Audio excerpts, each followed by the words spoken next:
देखिए कह रहा hemispherical bowl made of brass has inner diameter 10.5 centimetre. Question समझिए जरा। देखिए बाउल मतलब एक ऐसा कटोरा होगा, अब ये नीचे से फ्लैट नहीं है, हेमीस्फेयर है, मतलब कुछ इस तरीके का बाउल है, ये ऐसा, ये कुछ इस तरीके का बाउल है, ठीक है ना, ये हेमीस्फेरिकल बाउल है। अच्छा बाउल है तो इसमें सूप वगैरह रख के आप स्पून से फीड भी कर सकते हो, ठीक है ना। यानी कि मैं बताना चाहता हूँ कि होलो होगा, ये कैसा है, ये होलो है, खोखला है, ठीक है ना। चलो बहुत बढ़िया। अब देखते हैं जरा, कहता है कि a hemispherical bowl made of brass, किसका बना हुआ है, ये ब्रास का। अब सुनो, कुछ बच्चों को नहीं पता है कि ये ब्रास क्या होता है, तो उसी से कंफ्यूजन आता है उनको क्वेश्चन में, मैथ्स वो छोड़ के इसी में फंस जाते हैं। तो सुन लो मेरी बात, ब्रास क्या है। देखिए बच्चों, ब्रास क्या होता है, ये कॉपर और जिंक का एलॉय है। कॉपर और जिंक तो आपने सुना होगा, कॉपर का सिंबल क्या होता है, Cu, और जिंक का होता है Zn, ठीक है ना। कॉपर होता है बच्चों इसमें 80% और जिंक होता है इसमें 20%। बात समझ में। एलॉयस क्या होते हैं सर, ब्रास एक तरीके का क्या है, एलॉय है। ये आप क्लास 10th में पढ़ोगे, पर फिर भी मैं आपको बता दे रहा हूँ। Alloys are the homogeneous mixture of 2 or more metals, 2 या 2 से ज़्यादा मेटल्स को जब होमोजीनियसली हम मिक्स कर देते हैं। होमोजीनियसली मिक्स करने का मतलब ये है कि बात समझ में, अच्छा ज़रूरी नहीं कि 2 या 2 से ज़्यादा मेटल्स को ही मिक्स करें, कभी कभी मेटल को नॉन मेटल के साथ भी मिक्स किया जाता है। जैसे कि स्टील, स्टील किससे बना होता है, आयरन और कार्बन से।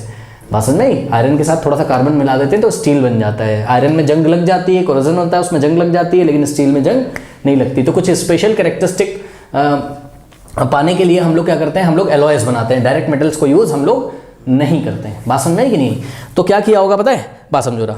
होमोजेनियसली का मतलब ये है कि जब भी आप ब्रास का सैंपल लोगे, जैसे ये ब्रास का एक सैंपल है, इसमें आप चेक करोगे तो हर बार आपको पर यूनिट वॉल्यूम आपको 80% क्या मिलेगा, कॉपर और 20% जिंक मिलेगा। जैसे यहाँ से सैंपल लिया तब भी आपको 80% कॉपर और 20% जिंक मिलेगा। ऐसा नहीं कि कहीं पे आपको कॉपर ज़्यादा मिल रहा है और जिंक कम मिल रहा है, कहीं आपको जिंक ज़्यादा मिल रहा है कॉपर कम मिल रहा है। इसलिए हमने क्या बोला कि एलॉयस आर द होमोजीनियस मतलब जिसमें composition through out the mixture क्या है, सेम है। केमिस्ट्री में आपने पढ़ा होगा होमोजीनियस मिक्सचर क्या होते हैं, ठीक है। तो alloys are the homogeneous mixture of 2 or more metals. बात समझ आ गई कि नहीं। तो ब्रास एक तरीके का क्या है, एलॉय है, जो कि किसका, कौन कौन से मेटल्स से मिलकर बना हुआ है, कौन कौन से मेटल्स का एलॉय है, कॉपर और जिंक का। 80% इसमें कॉपर होता है, 20% इसमें जिंक होता है। अब एक बात बताइए बच्चों, अगर 80% इसमें कॉपर होता है, ठीक है, तो कैरेक्टरिस्टिक किसकी शो करेगा, ये कॉपर की शो करेगा। अब प्रॉब्लम ये है कि ये देखिए बाउल है, ये पूरा ब्रास से बना हुआ है, ठीक है ना।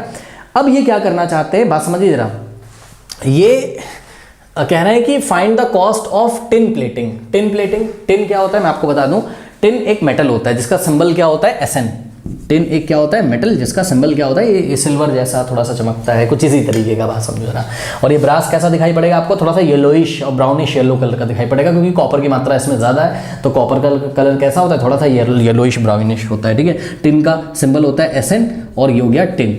अब ये सब मैं क्यों बता रहा हूँ, मैं इसलिए बता रहा हूँ, ये सब ध्यान से चेक करिए, आपको समझना होगा कि टिन प्लेटिंग का क्या मतलब होता है। टिन प्लेटिंग का ये मतलब होता है बच्चों, ध्यान से चेक करिए। मान लीजिए ब्रास का ही बना हुआ है, ठीक है, तो इधर भी ब्रास है, इधर भी ब्रास है। अब इसमें खाना रख के खा रहे हैं तो प्रॉब्लम क्या होता है मैं आपको बता देता हूँ। कुछ एसिडिक फूड्स वगैरह ऐसे होते होंगे जिससे कि कॉपर क्या करता है, केमिकल रिएक्शन कर लेगा। आपने इस बाउल में रख के छोड़ दिया खाना थोड़ी देर तक, आधे 1 घंटे तक, वहाँ रिएक्शन हो गई, कुछ पॉइजनस सब्सटेंसेस बन जाएंगे, जहरीले सब्सटेंसेस जो आपके स्वास्थ्य के लिए हानिकारक होंगे। अब आप खाने लगे उसको, उस टाइम तो नहीं आपको समझ में आया, थोड़ा थोड़ा टेस्ट इधर उधर लगा आपने, ठीक है चलो खा जाते हैं, ठीक है ना। बाद में वो जाके फिर स्टमक में प्रॉब्लम करेगा।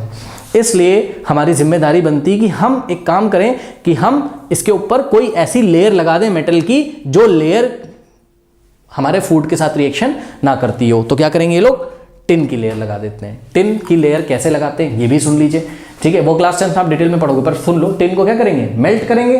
टिन को मेल्ट करने के बाद जब वो पिघल जाएगा पानी जैसा, तो उसको मशीन से या जैसे भी उसकी एक लेयर यहाँ पर ऐसे लगा दी जाएगी। बाहर क्यों नहीं लगाया, लगाना हो तो लगा दो ना, कौन मना कर रहा है। बाहर पैसे एक्स्ट्रा खर्च होंगे भाई, टिन भी तो महंगा आता है, ठीक है ना। महंगा आने का मतलब भाई पैसा तो लगेगा ही ना।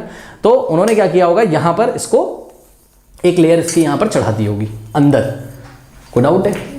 अब मुझे आप देख के बताइए टिन कहाँ लगा हुआ है, तो जवाब है ये अंदर वाले सरफेस पे। ये अंदर वाला सरफेस कितना होता है, तो जवाब है हेमीस्फेयर बाउल का कर्व सरफेस एरिया, ये चेक करो। अब बच्चे बोलते हैं सर कर्व तो आपने बाहर वाला बताया था, ये देखिए।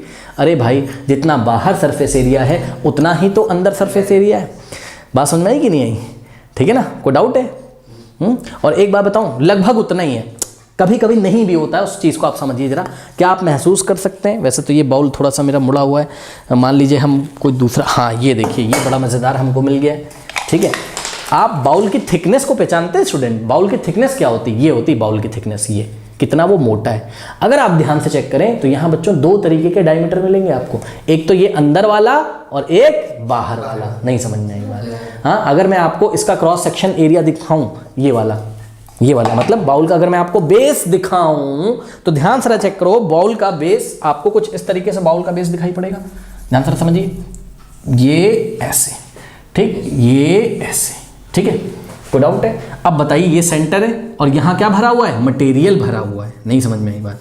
हाँ, यहाँ मटेरियल भरा हुआ है। मेरा तो थोड़ा सा कहीं से मोटा और कहीं से पतला हो जा रहा है। ये यूनिफॉर्मली होना चाहिए, एक जैसा सब जगह। थिकनेस कैसी होनी चाहिए इसकी? थिकनेस मतलब मोटाई सेम होनी चाहिए इसकी। ये देखिए, यही थिकनेस की बात कर रहा हूँ। अब ध्यान से चेक करिए बच्चों, यहाँ पर ध्यान से चेक करिएगा, ये हो गया आपका इनर डायमीटर और आउटर, ये सेंटर है। और आउटर डायमीटर कहाँ से कहाँ होगा? यहाँ से लेकर यहाँ तक। ये मतलब कि इनर डायमीटर में हम थिकनेस ऐड करेंगे कितनी टाइम्स? 2 टाइम्स, एक बार इधर से और एक बार इधर से। तो आपको क्या मिलेगा? Outer diameter. इनर डायमीटर से आपको इनर रेडियस मिलेगा और आउटर डायमीटर से आपको आउटर रेडियस मिलेगा। इन्होंने क्वेश्चन में आपको क्या बोला है? इनर डायमीटर आपको दिया हुआ है, पता है? वो वहीं से बेचारा आपको हिंट देना चाहता है कि टिन की प्लेटिंग कहाँ करनी है? अंदर करनी है। ये खाने वाने केमिस्ट्री वाला एग्जाम्पल तो हमने आपको फील कराने के लिए बताया है, समझे? इसीलिए तो उसने इनर डायमीटर दिया है। आउटर इसलिए नहीं दिया क्योंकि वो बाहर नहीं करना चाहते। क्योंकि कुछ बच्चे मेरे को क्लास में पूछते हैं, सर एक बात बताइए, इसमें तो टिन की प्लेटिंग करनी है, यानी कि टिन की लेयर लगानी है, टिन को मेल्ट करेंगे, है ना, और उसकी एक लेयर यहाँ, सर यहाँ लगा दें तो क्या करें? मतलब पता है क्या करते हैं? सुनो, वो कर्व सरफेस एरिया निकालते हैं और उसको 2 से मल्टीप्लाई कर देते हैं। कहते हैं सर अंदर भी तो लगेगा टिन और बाहर भी लगेगा। नहीं, एक तो केमिस्ट्री से भी हमने आपको समझा दिया कि सिर्फ कहाँ लगेगा? अंदर, ताकि आपका फूड कहीं पॉइजनस ना हो जाए।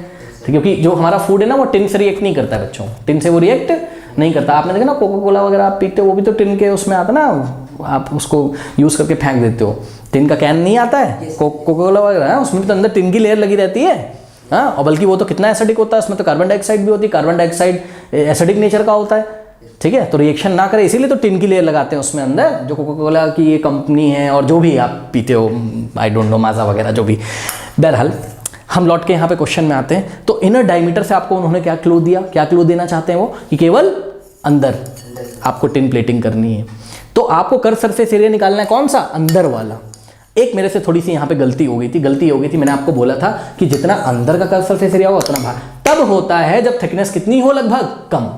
जब थिकनेस बहुत कम होगी तब inner curve surface area is equals to outer. लेकिन अगर थिकनेस कुछ ना कुछ होगी तब आउटर कर्व सरफेस एरिया कुछ अलग आपको मिलेगा, इनर अलग मिलेगा। क्योंकि थिकनेस अगर बहुत ज़्यादा हो जाएगी तो बच्चों आप लोग दिमाग लगाइए, आउटर रेडियस भी तो ज़्यादा आ जाएगा।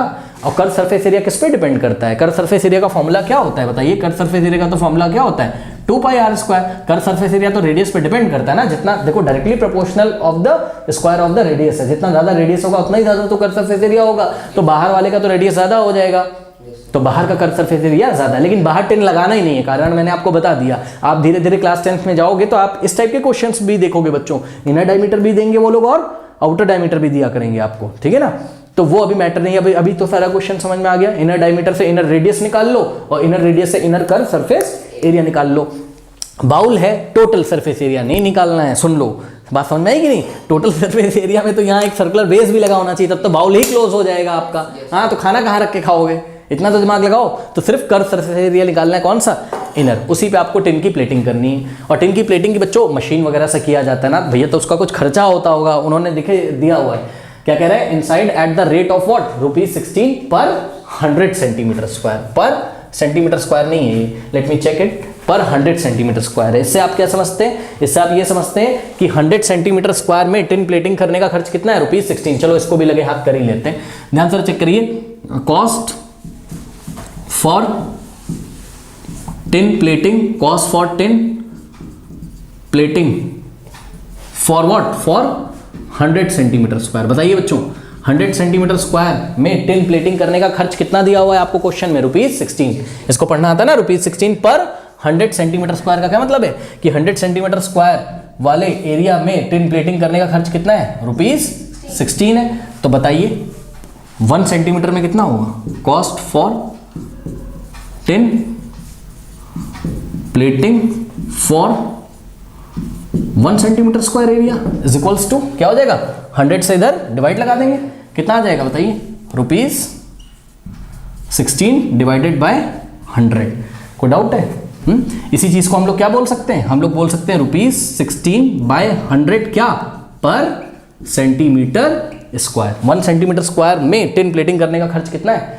₹16/100। पर का मतलब क्या होता है? 1 सेंटीमीटर स्क्वायर में शुरू से बताता चला आ रहा हूँ भाई। अब 1 सेंटीमीटर स्क्वायर में टिन प्लेटिंग करने का खर्च जब आपको पता चल चुका है तो आप बाउल का इनर कर्व सरफेस एरिया निकाल लीजिए। जितना सेंटीमीटर स्क्वायर आएगा उसको उठा के इससे मल्टीप्लाई कर देना तो आपको टोटल कॉस्ट पता चल जाएगा।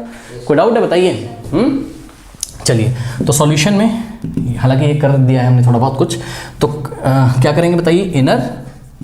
Inner curve surface area of what?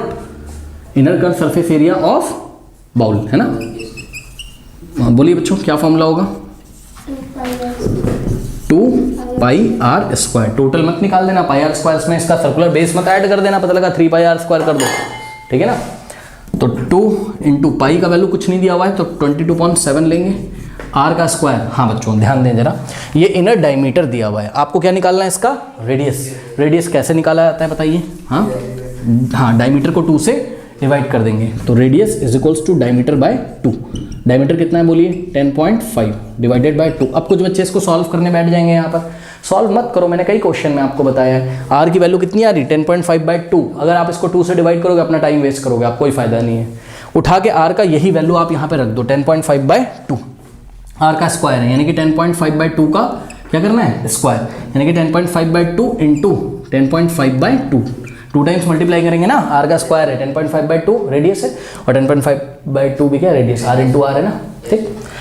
Now solve कर लीजिए। देखिए 2 1 ज़ा 2, 2 1 ज़ा 2, 2 1 ज़ा 2, 2 1 ज़ा 2, 2 1 ज़ा 2, यहाँ 11 आ जाएगा। 7 1 ज़ा 7 और ध्यान से जरा चेक करिए बच्चों, 7 1 ज़ा 7 और 3 जाएगा तो 7 5 ज़ा 35। पीछे से 1 डिजिट छोड़ के पॉइंट लगाए तो हमने भी यहाँ पर लगा दिया। क्या बच गया बताइए? 11 इंटू 1.5 इंटू 10.5, ठीक है ना। चलिए सॉल्व करते हैं, थोड़ा सा देखते हैं क्या होता है। 10.5 को 1.5 से मल्टीप्लाई कर लीजिए तो 10.5 को आप लोग करेंगे मल्टीप्लाई किससे? 1.5 से। करते हैं 5 5 ज़ा 25, 2 जाएगा, 5 0 ज़ा 0 प्लस 2, 2 5 1 ज़ा 5 इंटू 1 5 ज़ा 5, 1 0 ज़ा 0, 1 1 ज़ा 1, 5 5 प्लस 2 7 5 1, कितना आ गया? पीछे से 1 डिजिट 2 डिजिट छोड़ के पॉइंट लगा देंगे, कितना आ गया? 15.75, ठीक है ना। तो इन दोनों का मल्टीप्लिकेशन कितना आ गया? 11 इंटू इन दोनों को मल्टीप्लाई किया कितना है? 15.75। अब कुछ नहीं करना है, 15.75 को 11 से मल्टीप्लाई कर दीजिए, यहीं पे कर लेंगे आप। चलो 15.75 को 11 से कर रहे हैं, ध्यान दीजिएगा। 1 5 ज़ा, देखो थोड़ा सा शिफ्ट करके लिखूंगा, 1 5 ज़ा 5, 1 7 ज़ा 7, 1 5 ज़ा 5, 1 1 ज़ा, फिर क्रॉस लगाएंगे, फिर से सेम नंबर आ जाएगा, ठीक है। क्या आएगा? 1 5 ज़ा 5, 1 7 ज़ा 7, 1 5 ज़ा 5, 1 1 ज़ा 1, 5 7 प्लस 5 12 कैरी जाएगा 1, 5 प्लस 1 6 प्लस 7 13 कैरी जाएगा 1, 5 प्लस 2 7 और 1, तो कितना आ गया यहाँ पर आपके पास? 17325, ठीक है। तो 17325 और पीछे से 2 डिजिट छोड़कर पॉइंट लगा देंगे तो 173.25 क्या? सेंटीमीटर स्क्वायर, ठीक है। Now total cost for tin plating, total cost क्या करेंगे? 1 सेंटीमीटर स्क्वायर में टिन प्लेटिंग कराने का खर्च कितना था? ₹16/100। तो इतने सेंटीमीटर स्क्वायर में कराने का खर्च क्या होगा? इसको इससे मल्टीप्लाई कर देंगे, यूनिट के साथ रख के करोगे तो और फील आएगा। क्या करेंगे? टोटल एरिया कितना है? कितना है टोटल एरिया? 173.25 क्या? सेंटीमीटर स्क्वायर को मल्टीप्लाई करेंगे किससे? ध्यान से चेक करिएगा, इसको हम करेंगे ₹16/100। सुनो, पर सेंटीमीटर स्क्वायर का मतलब क्या होता है? पर का मतलब क्या? डिवाइड। तो ये देखिए जरा, यानी कि ₹16/100 पर सेंटीमीटर स्क्वायर, यानी कि सेंटीमीटर स्क्वायर कहाँ रहा होगा? नीचे। तो ये सेंटीमीटर स्क्वायर से सेंटीमीटर स्क्वायर कट जाएगा और यूनिट सिर्फ क्या बचेगी आपके पास? रुपीस। ये कई क्वेश्चन में हमने आपको फील कराने की कोशिश करी हुई है, ठीक है। तो बिल्कुल आप लोग इसको फील करिए, कितना आ जाएगा? रुपीस 173.25 इंटू 16 अपॉन में क्या आ गया? बोलिए 100, ठीक है। एक काम करते हैं, सुनो, 16 को पहले 173.25 से हम मल्टीप्लाई कर लेते हैं और फिर जो भी आंसर आएगा उसको हम 100 से डिवाइड कर देंगे। तो ये रेडियस वाला पोर्शन यहाँ से हटा देते हैं और क्या है बताइए? 173.25 625 को 16 से पहले मल्टीप्लाई कर लीजिए, 6 5 ज़ा 30, 3 आएगा। क्या हुआ? जाओ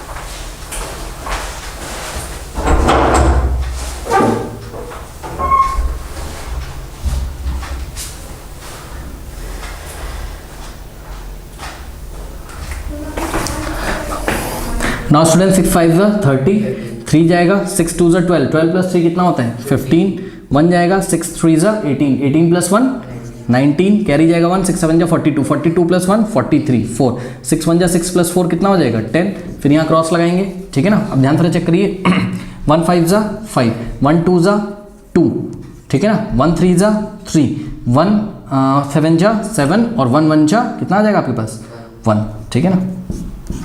ऐड करते हैं 0 5 प्लस 5 10, कैरी जाएगा 1, 9 प्लस 1 10 प्लस 2 12, 1 जाएगा, 3 प्लस 3 6 प्लस 1 7 और 7 प्लस 0 7 और 1 प्लस 1 2, ठीक है। पीछे से 2 डिजिट छोड़ के यहाँ पे हम लोग पॉइंट लगा देंगे, कितना आ गया 2772, है ना। ध्यान से चेक करिएगा बच्चों 2772 आ गया। बस बच्चों पॉइंट के बाद जो 0 0 उसको मैं लिखूँ और चाहे ना लिखूँ उससे कोई फर्क पड़ेगा नहीं, सही है ना।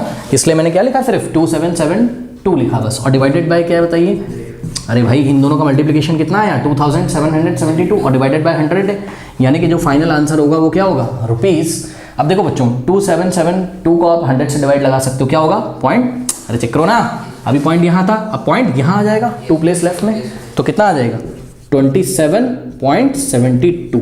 तो the total cost required total cost is what rupees 27.72 rupees.